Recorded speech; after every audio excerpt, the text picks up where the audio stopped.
You said yes again, even though every cell in your body screamed no.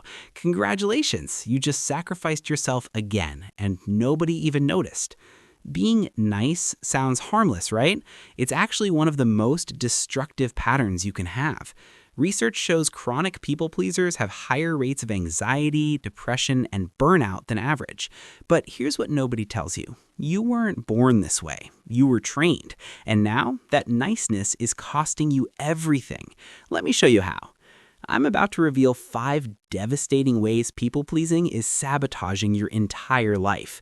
These aren't just gentle inconveniences. These are life-altering costs with real consequences. If even one of these resonates, pay attention. Your future depends on it. Consequence 1. You've outsourced your entire self-worth to people who barely think about you. Every decision you make goes through the filter, what will they think of me? You can't remember the last time you did something just because you wanted to. Studies show people pleasers have lower self-esteem than people who regularly disappoint others. Wild, right? Because approval addiction doesn't build you up, it erases you completely, piece by piece. And if you think that's brutal, wait until you see what it does to your relationships. Consequence 2. You've become a magnet for takers, narcissists, and energy vampires. Because healthy people want equals, not doormats, they're literally repelled by your self-abandonment. Meanwhile, users smell your desperation for approval like sharks smell blood in water. They test you with small requests, you pass with flying colors, now you're their unpaid servant. And when you finally try to set a boundary, they act shocked, offended, and make you feel guilty. But relationships aren't even the worst part. Check what it's doing to your career. Consequence 3. You're doing 2 jobs for the price of 1. Guess who's getting promoted? Not you. Research shows people pleasers earn on average 22% less over their lifetime. You're literally paying to be nice. You've never negotiated salary, asked for a raise, or said, that's not my job. Fear of conflict is bleeding your bank account dry.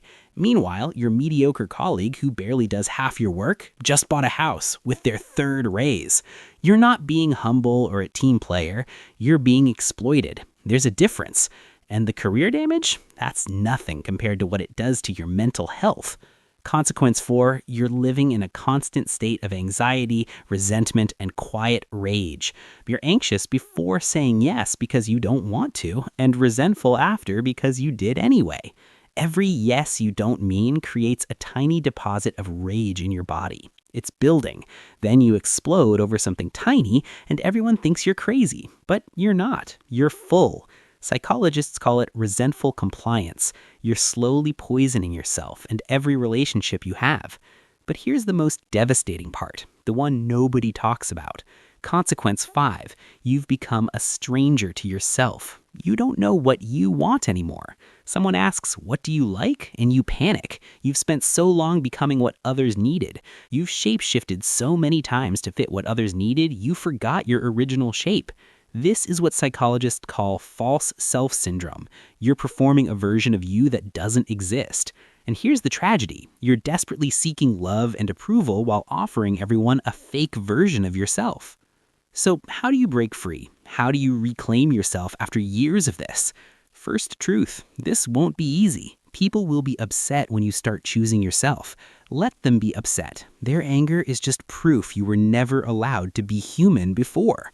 Second truth, recovery is about disappointing people on purpose. It's the only way out. Step 1, start saying, let me think about it, instead of automatic yes. This buys you time to actually check in with yourself. Do I want this, or am I just afraid to say no?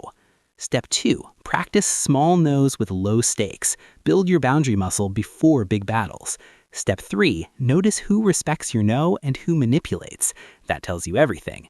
The ones who get angry at your boundaries are the ones who benefited from you having no boundaries.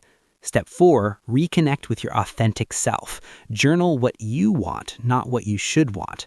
Ask yourself, if nobody's opinion mattered, what would I do? Then do that. Step 5, get comfortable with guilt. It's just a feeling, not a fact. Let it pass. Guilt is your old programming trying to pull you back to servitude. Thank it, ignore it, move forward. Step 6, curate your circle ruthlessly. Keep people who celebrate your growth, not your servitude. Step 7, apologize less. You're not sorry for existing. Stop acting like your presence is an inconvenience. Step 8, practice disappointing people in low-stakes situations. Order what you want at restaurants. Choose the movie. These micro-assertions reprogram your brain. I can choose myself, and people will survive, and so will I. And here's what nobody tells you about the other side of recovery. You'll feel lighter, like you've been carrying invisible weight your whole life and finally set it down. You'll rediscover opinions, preferences, dreams you forgot existed. It's like meeting yourself for the first time. If you recognized yourself in this, please start small today. One small no, one preference stated. Just begin. You are not responsible for everyone's happiness. You never were. That role is killing you slowly. Please quit. Drop a comment. What's the hardest no you need to say? Let's support each other in choosing ourselves for once.